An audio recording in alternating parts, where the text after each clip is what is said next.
முத்தமிழம்மா முத்தமிழம்மா, தத்துவ உணர்வை முதலில் தந்தாய், எத்தனை இலக்கியம் இலக்கணம் வைத்தாய், முத்துக்கடலே பவள கொடியே என்னும் பாரதிதாசனின் வரிகளை கூறி என் உரையை தொடங்குகிறேன். என் பெயர் திவிகா. நான் டாக்டர் எம்ஜிஆர் ஜானகி கலை மற்றும் அறிவியல் கல்லூரியில் இளங்கலை ஆங்கிலம் பயின்று வருகிறேன். நான் இங்கு பேச வந்துள்ள தலைப்பு புதுமை பெண். புதுமை பெண் என்பவள் யார் என்ற கேள்வி உண்டல்லவா? அதற்கு முன்பாக பாரதியாரின் சில வரிகளை கூற விரும்புகிறேன். நிமிர்ந்த நடையும் நேர்கொண்ட பார்வையும் யாருக்கும் அஞ்சாத வாழ்வு வாழ், சமையலறையும் படிக்கை விருப்பது மட்டும் பெண்களின் தொழில் இல்லை, கல்வி அறிவில் சிறந்து விளங்குவதே பெண்களின் தொழில் என்று உரக்க கூறு என்று பாரதியார் கூறினார். எப்பொழுது ஒரு பெண்ணின் உரிமை மறுக்கப்படுகிறதோ அப்பொழுதே ஒரு நாட்டின் வளமையும் பொருளாதாரமும் குன்றிவிடுகிறது. ஏன் தெரியுமா? நாம் இருக்கும் இவ்வுலகம் பூமாதேவியால் காக்கப்படுகிறது. பூமாதேவி ஒரு பெண் தானே.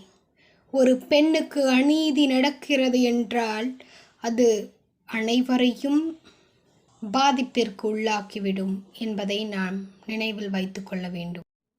ஏன் தெரியுமா? ஒரு பெண்தான் இச்சமுதாயத்தில் அனைத்துமாகவும் இருக்கிறாள்.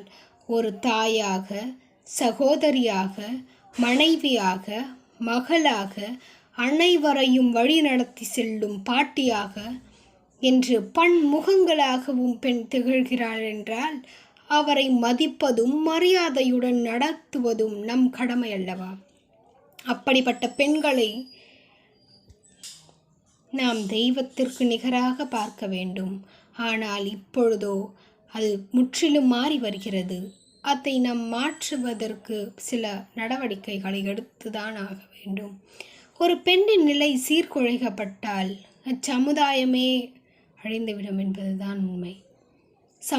ஆண் பெண் வேற்றுமை என்பது முதலில் சமுதாயத்தில் தோன்றவில்லை, வீடுகளிலிருந்தே அது உபசரிக்கப்படுகிறது என்பதுதான் நிதர்சனமான உண்மை. ஏன் தெரியுமா?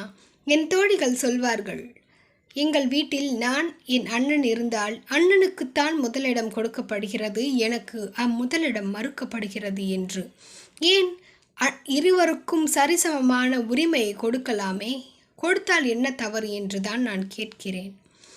ஆணும் பெண்ணும் சமம் என்று பேசும் சமூகம் எதற்கு அதை மட்டும் விட்டு வைத்து கொண்டிருக்கிறது? பெண்களுக்கு எந்த உரிமையையும் கொடுக்காமல் உரிமைகளை எல்லாம் கொடுத்திருக்கிறோம் என்று பேசிக்கொண்டிருந்தால் மட்டும் போராது.